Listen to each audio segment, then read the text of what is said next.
Worlds, where we're going to have a chat with Shades of Chaos Games.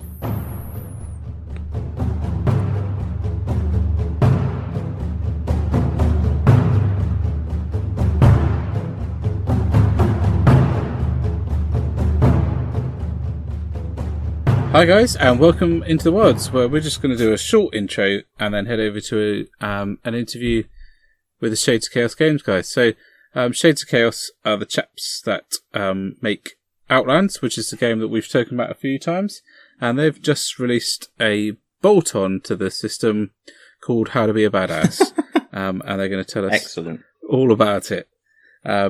So, we're going to head on over to that now. So I'm here with John and Ross from Shades of Chaos Games, and they have got a new book coming out called How to Be a Badass, which me and Dan love the name of. So you're going to tell me all about it, John. Right, so Outlands Legends How to Be a Badass is not a game supplement for Outlands. It's more of a game bolt-on system. Right. So before I talk about that, we need to talk a little bit about Outlands. Yeah, go for it, yeah. So Outlands is a tabletop miniature skirmish game. You basically, to play it, you can use any scenery you want, tape measure, handful of six-sided dice, any 5 miniatures that you already own. And we've proven that because we've played a few games with some random stuff, haven't we? And the rule book. The game lasts about an hour, yeah, right? And that's for a beginner. So people like myself and Ross who've been playing it for the last 4 years can get a game out in half an hour. Agreed? Possibly my decision-making skills. Yeah, possibly. It originally started off as a game for us to play at the club that we both used to go to. And over the last 5 years, it's now morphed into a standalone game, which is now available to the public. The influences in that game set come from a million different types of media and product. I've got a collection of 40 years worth of action films floating around in my head. And you can see that when you're reading through it. Yeah. The setting itself is very sci-fi spaghetti western. Yeah. And it's very Mad Max, Firefly. So you've got your movies, you've got your TV shows. But one of the key aspects of the game is the campaign system, where every game should be different, because after every game you get to progress your characters on. A lot of that has come from a video game. Badlands? Borderlands. Pretty much. Yeah. We're both very keen gamers. Yeah. So a lot of what we play online or in front of the TV is now influencing what we do in our game. Yeah. And it plants that seed. It's not a direct copy as such, but we take that idea and we cultivate it into our own game system. Yeah. Which it's pretty good. I don't understand why it doesn't happen a lot more.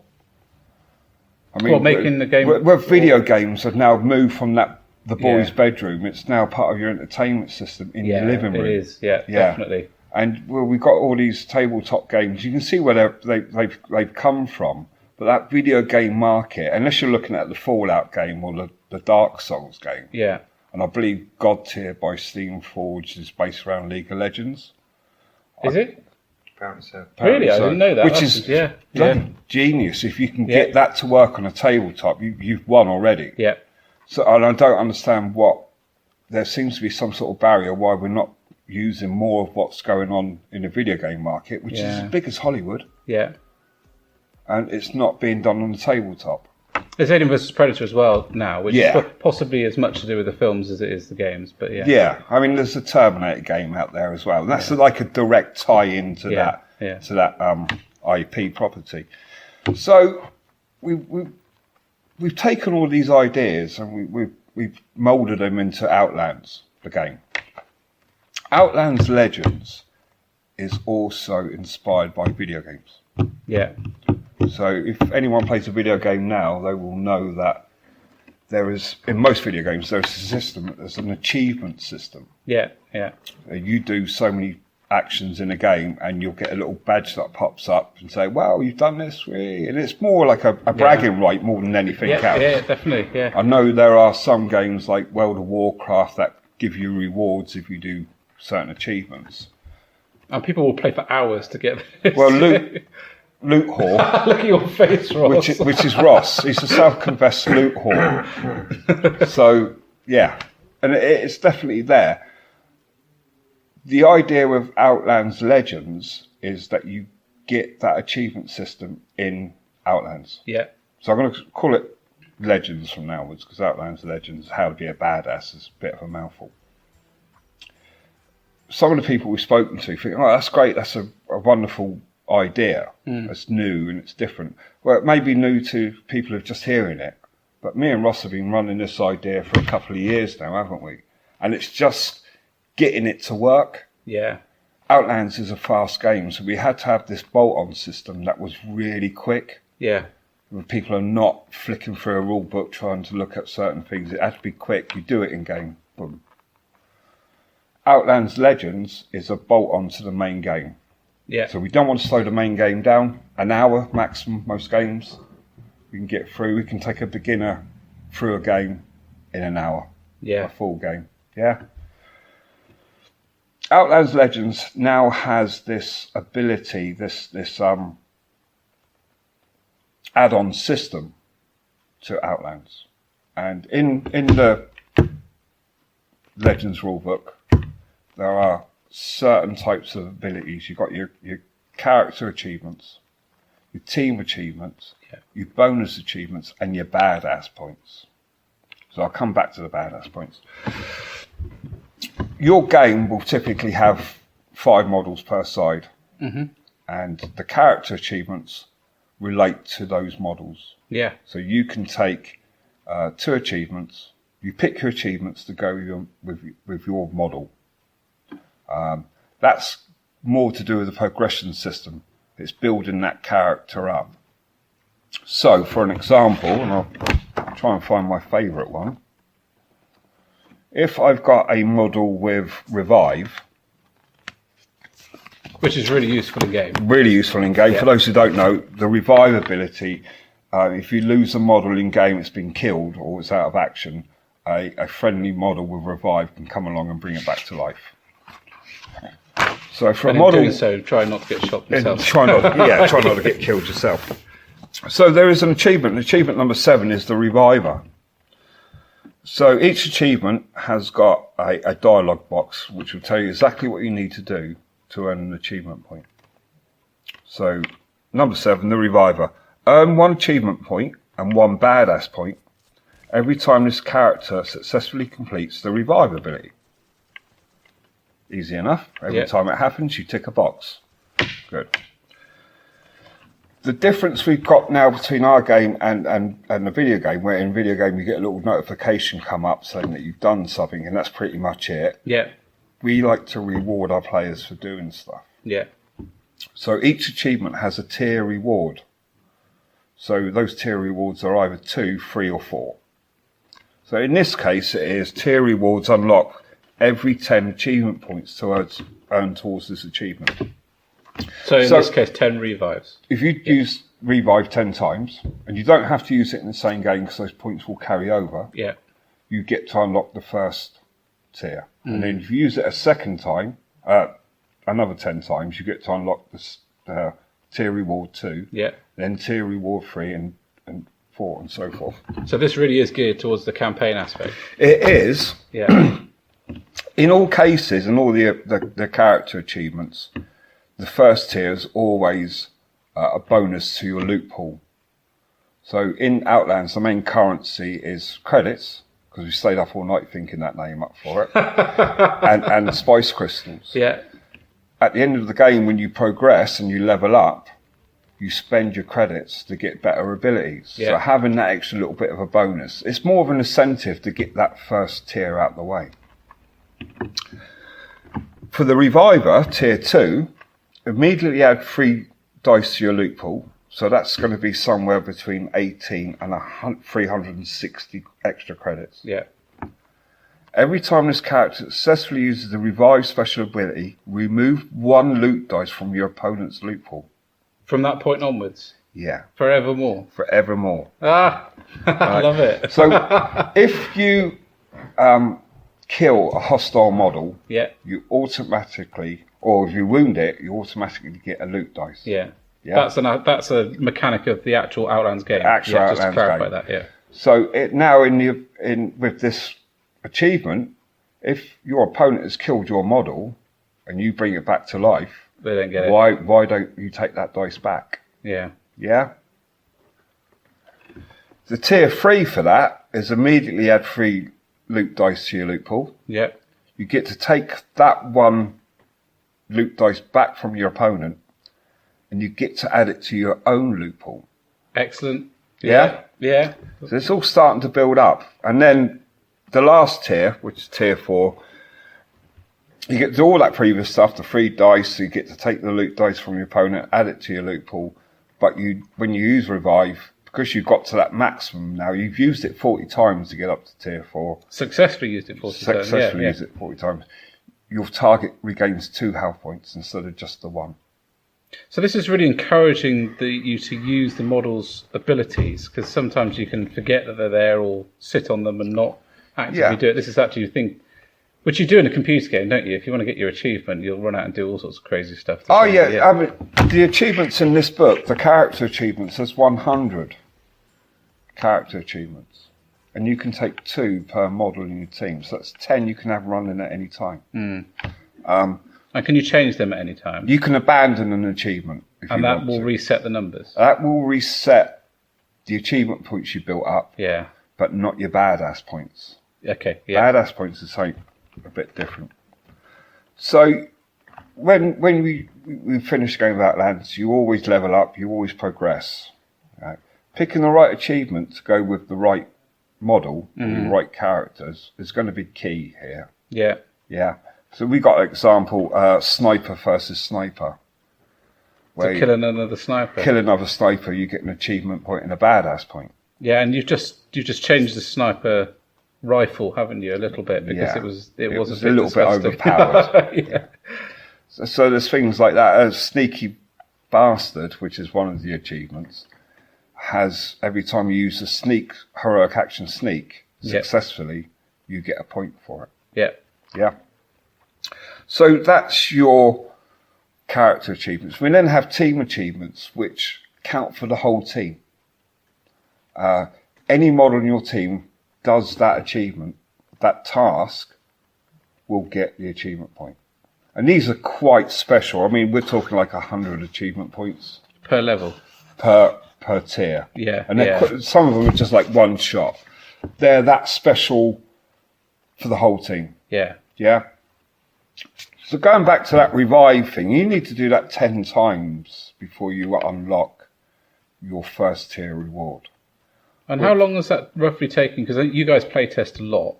How long has that taken you to... To be fair, successfully use revive in a game, you could probably do it 5 times. Yeah.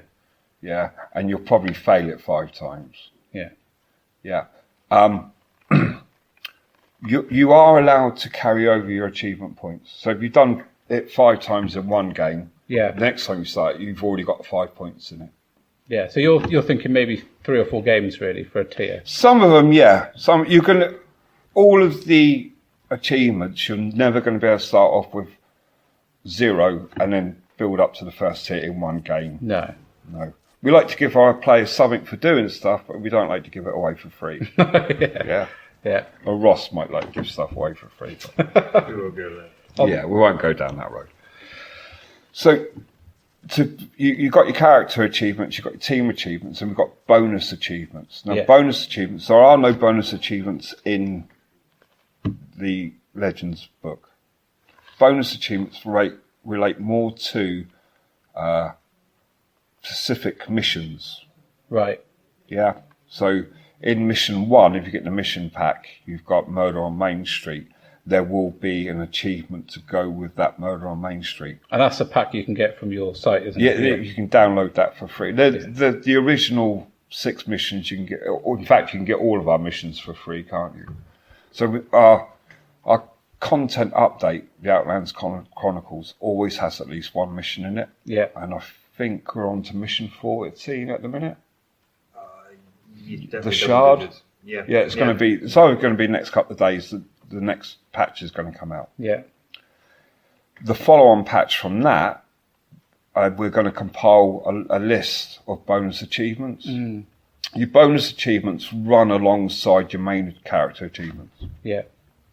At the end of that mission, you automatically abandon that achievement, but you get to keep the points. Right. Yeah. That's going back to where we wanted every game to be different. Yeah. And one of the things I will say about the system is every game is different. Yeah.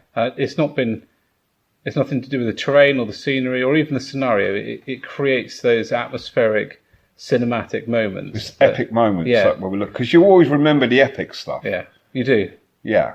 And I personally think it's because of the action-reaction thing. I think that... Well, that's core to the system. It is, yeah. That keeps both players into it. There's a lot of games out there that do have a reaction system in it, but it always, sometimes, I don't say always, it sometimes feels like it's been bolted on as an afterthought. Well, the reaction system in Outlands is the backbone of the system. Yeah. Yeah, it keeps both players engaged at the same time. Yeah. Which is pretty cool. Especially when it comes to the epic fails. Yeah. Yeah. I think it's really hard for a game to do that, and it's not often you come across a game where you don't sit back on your turn and become a very passive part of the game, other than to sort of cheer the opponent on, which I try and do because I think that adds a lot to it. But when you're actively in the game all the time, I think that's quite an achievement for a game, to be honest. Yeah, we've all been there. We used to play Warhammer Fantasy. Yeah. And you play 2000, and you spend the first 45 minutes waiting for your guy to set your friend to set his models up. Yeah. And then you spend the next 45 minutes where they're moving and shooting, and you're just sitting there. And you're looking at a number every now and then to check your defence. Yeah. And we're living in a world now where people just don't have that time to do it. No, so you want to be engaged in the game. You want to be engaged from the very beginning, play a game quickly. Our club nights are normally 4 to 5 hours long, and we can get 3 games in easily, quite easily. Well, I often turn up at 8, and by 11 I've played 2 games. Yeah. And that's with me flapping my gums. Yeah, pretty much. Or Ross is overthinking of everything and just to get shot. By keeping that element in there, there's that surprise factor as well, because you don't know if your opponent's going to make a reaction to what you do. No. And you're sitting there watching them build up the reaction dice. And you're thinking, do I really want to risk running out and getting shot at? Well, that's it. So those bonus achievements, going back to the bonus achievements, will be for missions. Yeah. Yeah. It's just to give it that little bit of an extra kick to it. Yeah. Which brings me to the badass points. Now, to complete an achievement from start to finish in one game is impossible. You're either cheating if you do, or you're playing someone who's just not even there. Yeah. They're just not even interested in what's going on. Every time you get an achievement point, you get a badass point. Everyone? Every achievement. So when your model gets an achievement point... Oh, right, yeah. It also earns a badass point. Okay. And your badass points collect up. Yeah. And it's for your whole team. And this accumulates. From game to game, it accumulates. When you work out your income... your credits for each game, which is you add all your dice together and you times it by 20 and so. You then add your badass points. So in your first game you try it, you might have 5 badass points. In your second game you might have 10 or 12 or 14. 14 badass points is going to buy you a grenade if you need it. And you get to keep those badass points every time. You keep it. It's a measure of your team, how famous your team is. So let's take an example. Let's go for the revive. If you've got one guy who's on tier 1 revive, so he's done it 10 times successfully, then theoretically your team will have 10 badass points. Yeah. And they stack. So theoretically, if you've got a whole bunch of guys, each running their upgrades. By the time you get to them all to tier 1, which potentially can happen simultaneously, you'll have 50 extra credits to play around with. Yeah. That's pretty significant. That is, well, we're now getting to the end of phase 1 of Outlands and starting to look at phase 2. And phase 2 will start with book 2. Right. And the stuff Tell me coming... more, John. So we've always said that Outlands would be 3 books. Yeah. Yeah. The first core rule book, which is Outlands, second edition. Yeah.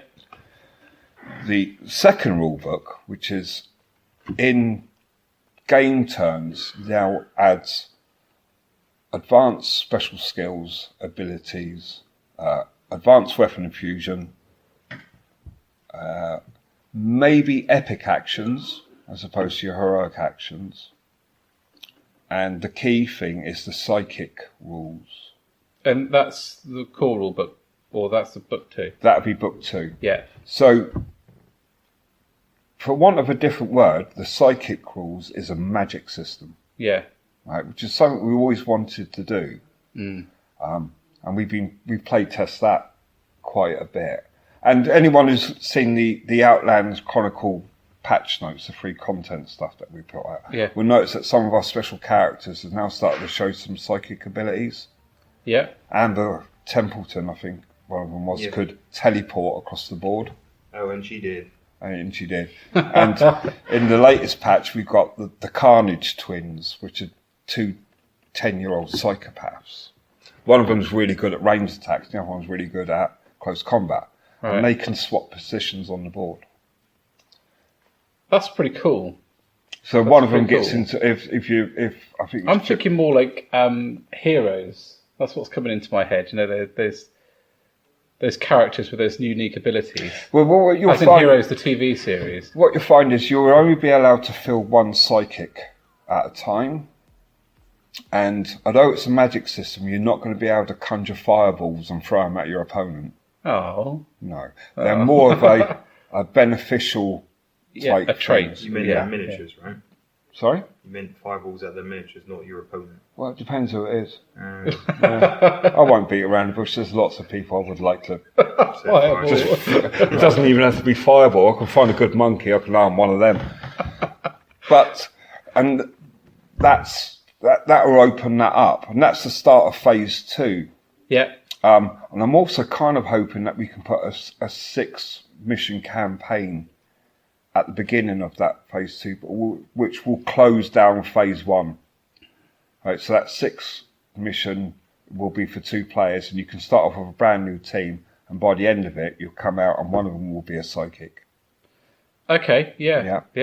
So doing that opens up a whole new door for us, because when Outlands first started, believe it or not, it was for a fantasy game. All right, yeah. The first ever playthrough was myself and Pimp Dog, and it was high elves against dwarves.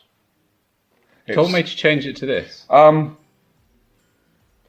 number of factors. It was people at the club we were playing were more into the sci-fi type of games. So more sci-fi models. Yeah. I think that generally is a rule. Yeah, I think so too. The fantasy side of it, and I've been working on a set of rules now for a good couple of years, and it's almost ready to go. But I didn't want to put it out without doing the psychic rules for Outlands. Because you do fantasy rules, you've got to have magic. Yeah. You do really. And you really didn't want to. You didn't really. I didn't really want to put that out before our community had their own magic rules for Outlands. So going back to that, these extra credits you can use, and you'll start building up by using Legends, will help you in Book 2. Because all your abilities are now getting upgraded, and with those upgrades, the costs will go up. Yeah. It's quite exponential with that, isn't it? So add a little bit, you pay a little bit, and then you get more advanced. I'm assuming things are going to get. Although we call it a war game, it's a combination of so many different things. You've got your miniatures that you move around, but your progression system, where you level up, feels very role-play. Role-play. And if you read the rule book, the Outlands rule book, when we explain the rules, it's your model can do this and your model can do that, or it can't do this. But when we come around to your progression, your end phase of your game, we don't use the term model, we use the term character. Yeah. Yeah. Yeah? And you build your character. And I've always found certain games very restrictive on what you could do. So you couldn't have that rogue with a rocket launcher. But you can in Outlands. If you really wanted to, you could have someone sneaking around with a rocket launcher. Yeah. It'll take a few games to do it, but you can do it. And that just leaves all your character building, and those who want to sit there and think about the best builds they can get. So much more they can do with the game. It's not just playing that drop-in game anymore. You're now building that up. Yeah. When we get to that book 2, I personally think we're now stepping it up a level from what we are now as that couple of guys and a few friends who help us with this Outland things. I think we're now stepping up to a level. We're never ever going to be Games Workshop. We're never ever going to be Corpus Belli with Infinity. No. But we are definitely moving up towards that way forward.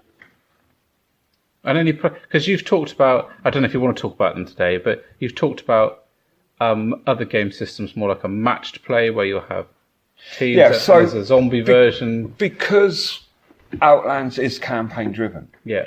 And not anyone who's ever played in a campaign will tell you that. Well, organising a gamer to turn up regularly or do anything with any form of planning is tough. It's tough to do. So when you're trying to do that with 8 people, there's always going to be one person that can't make it that week, or at the last minute cancels, that leaves someone else. People start falling behind. If you can keep that momentum up when you start a campaign, and you can carry it through to the end, and with Outlands you can just keep going. In the next patch update, I explain about when is a good time to stop a campaign. Yeah. Which is something, because I've been in campaigns and they started off great and then halfway through it's just died a death. And you don't want to do that with Outlands because you'll never get past level 5. Yeah. The standalone games, that we're looking at this 2 different ways. We can take the Outlands rules, put points on all the costs of everything, and then you can say to your opponent, well, let's make a team up at 2,000 points. And then you're free to pick whatever you like. Yeah. Or we're looking at making it a little bit more of a bigger skirmish game and saying 10 models. But that would mean a massive dent to our core rule system as it is, and then rebuild around that to get it. So I think for the moment we're just going to put out something, a quick, this is how you play a one-off game. Yeah, the 5 models. 5 models. The zombie game that you mentioned, Ross, do you want to have some input on this? The zombie game that we all seem to screw each other over. Yeah. See, it's not about killing zombies, John. It's about how well you can screw up your best mate on the other side of the table. Yeah, pretty much. Yeah. The problem with the zombie gamers is where Outlands has been designed for existing gamers. So you've already got 5 models. You've got tape measure and you've got a handful of dice and some scenery. But not everyone has got a bunch of zombies. Not everyone's got zombies. Yeah. And that's the thing. And the key thing that I want to keep is get the rules and you've got everything else. Yeah. That really is true. I mean, you get the rules and you can just play stuff straight away. Yeah. Anyone who plays 40k or Infinity or War Machine, any of them, you can practically get going. Yeah. Me and Ross have played games where we've had 80 zombies running around the board. Oh, God. It's a lot of fun. We've had to cut down the rules a little bit to keep the speed in, because at some point you'll run around with 80 zombies. And I'm lucky, I'm in a position where I have 80 zombies models. Yeah. Not everyone's got that. No. And that's that extra investment that people would have to go to play that game. And typically when you look at any type of hobby, particularly wargaming in our hobby, is your investment is your time and your money. And zombies are a bit of both of that, really, because there's a lot of them. A lot of them, you need to paint them up. I can't control the time you put into your hobby, but I can have a say, if you're going to get into the Outlands hobby, how much money that's going to cost you. Yeah. And I won't beat around the bush. We don't do it to make a living. No. We've both got jobs. This is any profit we do make goes into the next pre-update or stuff like that. That zombie game would, if you haven't got the zombies, you're going to have to get them. So possibly use other models, but that'd be a clear indication of what is actually a zombie and what is actually zombies. But it looks so much better when it is zombies, doesn't it? Thankfully, there is several companies out there. Yeah, I mean, Mantic do a great range of... And relatively cheap. I think TT did as well. Zombie pack. I'm not entirely sure. And the zombies board game. Yeah, if you've got Zombicide and The Walking Dead, you've got zombies to start. Project Z is what you're thinking of. Nice. So, but having 80 zombies is quite an investment. Yeah. Of anyone's money, and I don't want that. No. I don't want people feeling that they have to do that. Have to do it. But you could always release it for the people who do. Yeah, I mean, we're looking at different ways of scaling it down. So maybe you can start off with a small infestation of zombies and like 20 zombies. And just keep every time a zombie dies, you just recycle it back into the game. Yeah. But it's a fun game. Well, initially it's quite slow paced first couple of turns. A few zombies spawn from each point. What could possibly go wrong? And then like turn 3 or 4, there's 80 zombies. Yeah. Oh yeah. And you're on a rooftop and you can't get down. Which has happened. Yeah. But you've got your supplies, so yeah, good. So yeah, there's that. That may or may not happen. I've got to be honest. I'm still I have a bit of a conflict with people investing that money into. Yeah. Which is, to be fair, a game that started off on the back of a beer mat one Friday night. Fantasy rules, that will happen.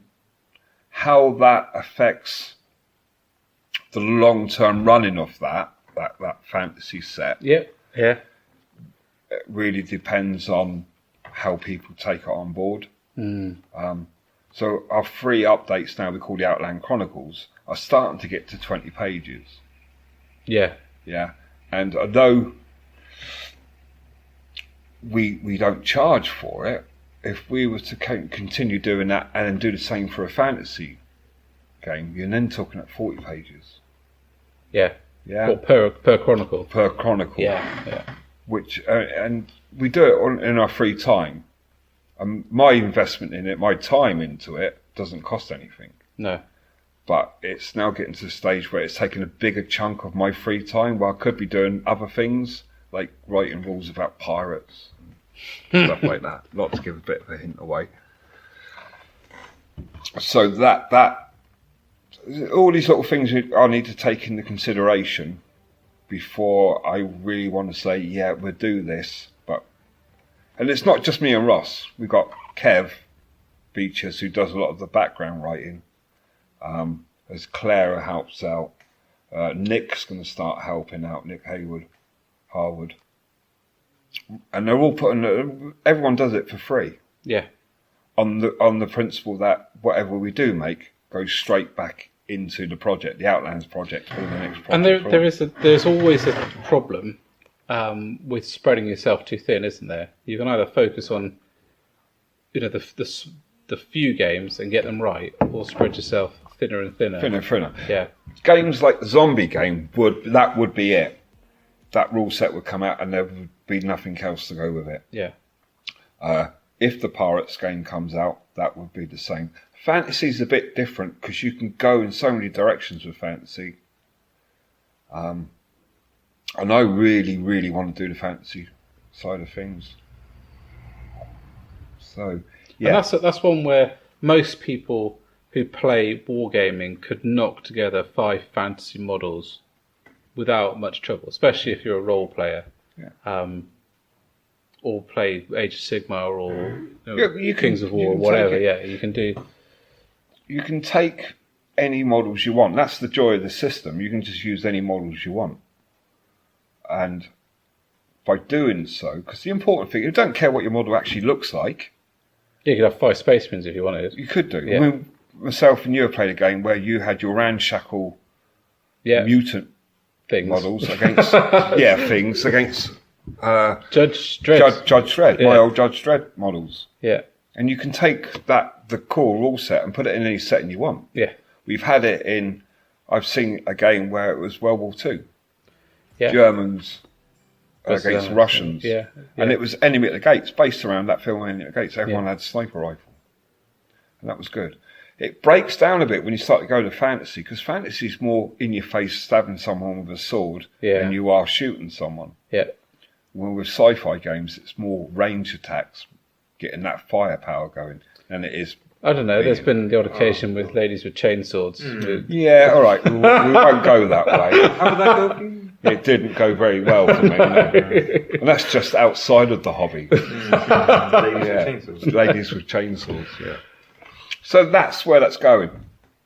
So having Outlands Legends, How to Be a Badass, will give you more credits, which means you can get those better abilities or that better piece of equipment. Yeah. Because some of the equipment, even in the core rule book, is quite expensive. Yeah, it is. And you feel like you could be there for some time. I mean, I felt that flicking through it. You're looking at it and you're thinking about campaigns, and you're right. They have a tendency to fizzle out, and you want to be getting some of that cool stuff sooner, because that gives you more of a hook and incentive to stay on, because you're like, oh, now I've got my let's say massive sniper rifle with fire and acid and goodness knows what. Then there's always relic weapons as well. That'd be a great idea. That's more of a thank you to our community, and that's one of the things that started to slip now, because we're now doing 20-page updates. Yeah, is our relic weapons are always a few days late than what they should be when they come out. Yeah. Well, that's all right. They're a few days, isn't it? Yeah, but it's something that I used to keep on top of and make sure it happened. So the relic weapons or the relic items is just for our people on our Facebook page. Mm. So you can perform an action in game and find relic fragments. Yeah. And then every 2 weeks on our Facebook page, a poster will go up with a certain weapon, and you can, if your gaming buddies say yes, you can do it, cash your relic fragments in to get that item. Yeah. But that item's only there for 2 weeks, and then it's gone. It's deleted. But once you bought it, you've got it. And that's one of the things I like about Outlands, is that it feels very much like you play it with mates, and it's about building that narrative with each other and using the relic weapons, like you said, if you all agree, because you'll create a story together. And I think that really plays into it very nicely. And I think it's, as a game system, one of the most enjoyable Facebook pages to follow, because you're driving that all the time with things like relic weapons. Our Facebook page is our main communication to our community, and we don't sit behind a wall. If someone wants to speak to us, they can go to the Facebook page and message myself, Ross, or even Kev. Yeah. Although he'll probably tell you more about the ins and outs of a psychopathic 10-year-old that he's writing about than the actual rules. But that's our engagement with them. Yeah. And we wouldn't be in this position now if it wasn't for our community. It's only a small community that we've got, but it's priceless. Yeah. And it's, once you got them, yeah. And that's, you can't, I don't think if someone came up to me now, if someone came up to me £1 million and said, I want to buy your community, they could have it. and I'd be gone. But I say it's priceless, because it's those people who push our game out. Yeah. So we don't have a budget to work to. No, we have no budget. Everything is done free, and we work at it. People will notice recently that some of the artwork's starting to get a little bit better. And that's because every month we're doing new bits of artwork, and we're doing it ourselves. Who does the drawings? It's a combination of getting a 3D model, scaling it down, running it through an art program, and then blacklining everything on it, which is a real pain in the arse. You've got arthritis in your thumbs, but it happens. But people will start to notice that the last cover for for the patch update had a car exploding. If you looked at it close enough, you could see it. And that was all done for a 3D program, but that all had to be set up. And that's something that we're learning as we go along. Yeah. Yeah. I can speak for that. Yeah. These things are often about learning as you go. It is. Yeah. And sometimes it's really daunting. Oh, but because it's a passion of ours, Outlands, it makes it fun as well. Yeah, yeah. And I could show Ross a picture. Oh, I want to put this on the new front cover, and he'd just shake his head, and it'd be something stupid, like a man in a banana suit shooting a machine gun. He's just going, "No, you can't do it." Well, it's not one of the worst things that could come in front of that. Well, that's one of the better ones, one of the better ideas we've had, isn't it? So, although we did have Dave who actually had a miniature of a guy in a banana suit. Excellent. Yeah. It seems to be a theme recently. We've had banana demons. Why not get guys in banana suits? So that's going back to using any miniatures you want. One of our community members, Dave, has got one of his guys is basically dressed in a banana suit, and the other guy's got a cape and just his underpants on. Wannabe fireman hero. Yeah. I thought you were going to bring up the Scooby-Doo one. Yeah. Oh, yeah. I do think that in a post-apocalyptic setting, you are going to have a high level of interesting characters who somehow have managed to survive. So a guy in a banana suit almost feels like... Well, Thelma from Scooby-Doo with a chainsaw. I don't think I saw that episode, but, it was a really good model, though. It was a good one, yeah. If you trawl back on our Facebook page, you'll find it. A young guy that we met with his dad, wasn't it, over at Plymouth and they had these models painted, and it was the Scooby-Doo team. But they had machine guns and machetes and chainsaws. They were really good. I think it was Cornish Mikey painted them. Yes, which is one of the local commission painters in Cornwall, and they've been waiting for a game to come along that they could use them. Oh, they got it now. They got it now. Yeah. Awesome. So this is going to be available. Outlanders Legends is going to be available. When? Right. So it's the 1st of June today. Is it? Probably within the next 2 weeks. Excellent. Yeah. And once again, you don't have to have this to continue playing.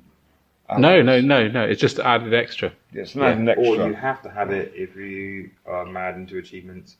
You medically need this. Yes. Or you won't sleep. In pill form. Yes. Especially the one where you have to touch all 4 zones of a board. Yeah. We've got an achievement. I think you're going to have little badges made for them so people can get them tattooed on their butts. These aren't for people. Like people that interact with us. This is for me. This whole book was designed just for him. For me. I need to do all these achievements. All of them. It was 2 years ago. Ross, who are you going to revive? Oh, God. You're not talking about real life because you get weird. No, not real in life. the game. Not real life. I mean, I'm sure John could help me out by shooting my models off the table, so I'd have to revive. I don't have to. I just think about it, and they just fall off the tables anyway. Apparently, like the kiss of death or anything that's plastic. So yeah, that's the go. And that you don't have to have this to keep playing, and it'll be the same when Phase 2 comes along. You don't need to have Book 2 to keep playing Outlands. We don't operate like that. No. But most players will want to have it. At the end of the day, though, your price has always been incredibly reasonable. So it's not like, Book 2 is going to be horrific. So no, that's the whole idea of it. Yeah, we don't have to make a living from it because we're not. We can sell it at cost effectively. We can sell it, and I won't go into how much markup there is in there, but it's minimal. Yeah. The good side of that means we never ever go bust because we've got no overheads because we've all got our jobs. The downside of that is we can't do that 400-page glossy coloured book. I'm also in the mind do we really need that 400-page glossy coloured book now? Hardback with silver edging and a little limited edition, maybe a little purity seal on the front. I'm not entirely sure how that works out. And that's the idea. I mean, this is just 49 pages. There's 100 basic achievements in there. Yeah. And I'm probably looking at a printed book like that about £4. Yeah. Yeah. So very reasonable. So a great gift for your lover. Yeah. Very romantic. Christmas. How to be a badass. How to be a badass. I'm not sure I want my wife to be any more badass than she is, otherwise I'm in for it. Oh, I don't know. Your wife, right? Yeah. Righty. So, anything else you want to add? I think so. Loads of stuff, but I've been told I can't swear. It's a good job I can't see what you're wearing at the moment either. Oh, you call it wearing, I'll call it liberated. Right, on that bombshell. Let's move on. Thanks for talking to me, guys. Yeah, nice one, Ben. And, well, we love your stuff, so let's keep it going. And I'm going to play that, and I'll let the guys know on the podcast what I think about it once I've had a go. Right, there you go. You can have a copy for £17. Seems it's you. Cheers, guys. Thank you. Thank you.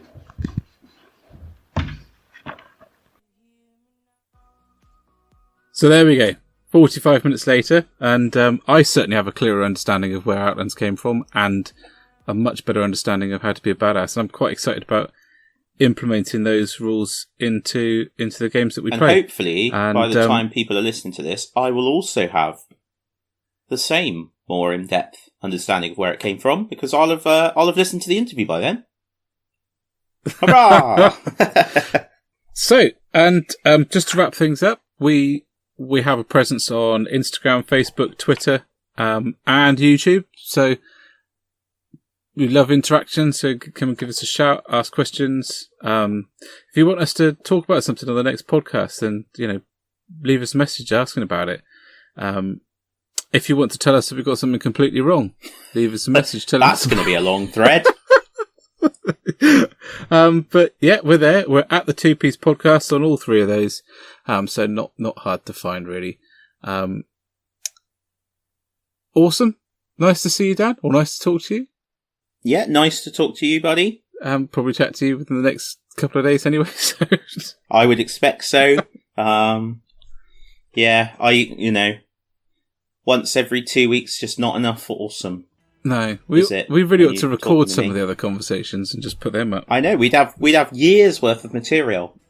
Yeah, problem is we can never distill it down into a podcast, and by the time we come to the podcast, something else has come along and we've forgotten about what it is we were talking about. Well, and also I say far too many inappropriate comments about your wife for a PG-rated podcast, so we can't record that. Right, on that bombshell. Guys, thank you for joining us. Have a great couple of hobby weeks.